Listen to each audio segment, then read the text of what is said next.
Welcome to Smart Stock Watch, your go-to channel for in-depth financial analysis.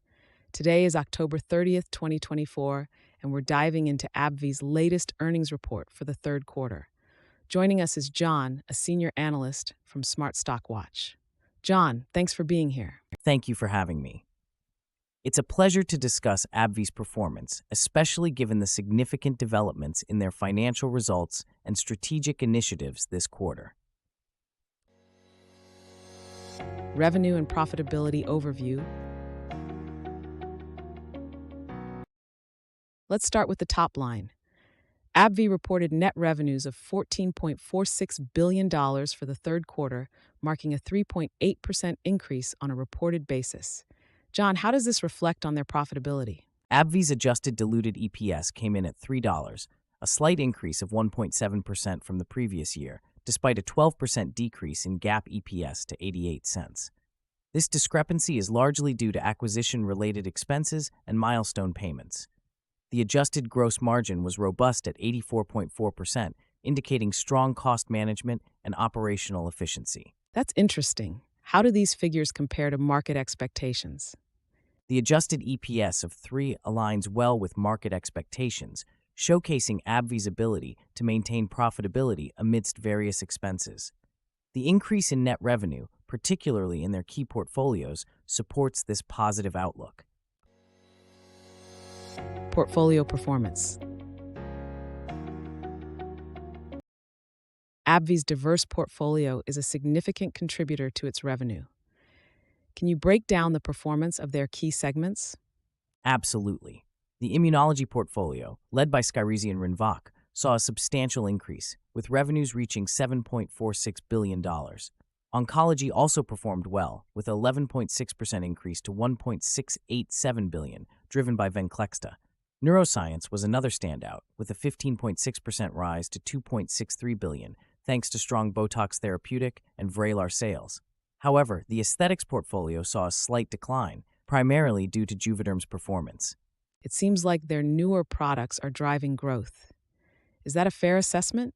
Yes, indeed. Skyrizi and Rinvoq are particularly noteworthy, with impressive growth rates of over 50% and 45% respectively. These products are crucial in offsetting the decline in Humira sales, which dropped significantly this quarter. Strategic initiatives and acquisitions. AbbVie has been active on the strategic front as well. Can you tell us about their recent acquisitions and strategic moves? AbbVie completed the acquisition of Cerevel, enhancing their neuroscience portfolio with promising assets. They've also announced the acquisition of Aliada, which will bolster their capabilities in CNS diseases. Additionally, AbbVie raised their adjusted EPS guidance for 2024 to $10.90 and announced a 5.8% dividend increase, reflecting their confidence in sustained growth. These moves seem to align with their long-term growth strategy. How do you see these impacting their future performance? These acquisitions are strategic fits that could significantly enhance AbbVie's pipeline and revenue potential in the coming years. The dividend increase is a positive signal to investors about the company's financial health and commitment to shareholder returns. Risks and challenges. While there are positives, AbbVie faces some challenges.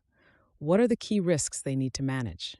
The most significant challenge is the decline in Humira sales, which fell by 37.2% this quarter. This is a major revenue source, and its decline poses a risk. Additionally, AbbVie has a high debt load, with $591 million in net interest expenses, which could impact their financial flexibility. Competitive pressure in the pharmaceutical industry remains a constant challenge as well. How is AbbVie addressing these issues? AbbVie is focusing on expanding its newer products like Skyrizi and Rinvoq to offset Humira's decline. They're also investing in strategic acquisitions to diversify and strengthen their portfolio. Managing debt and maintaining operational efficiency will be crucial moving forward. Key takeaways. In summary, AbbVie has delivered a solid performance this quarter with a 3.8% increase in revenue and an adjusted EPS of $3. Their strategic acquisitions and a 5.8% dividend increase highlight their growth potential. John, any final thoughts on AbbVie's investment prospects? AbbVie is well positioned for future growth, thanks to its strong product pipeline and strategic acquisitions. However, investors should keep an eye on the challenges posed by Humira's decline and the company's debt levels. Overall, AbbVie remains a compelling investment with a balanced risk-reward profile. Thank you, John, for your insights. And thank you to our viewers for tuning in. If you found this analysis helpful, please like, share, and subscribe to Smart Stock Watch. We'd love to hear your thoughts on AbbVie's performance in the comments below.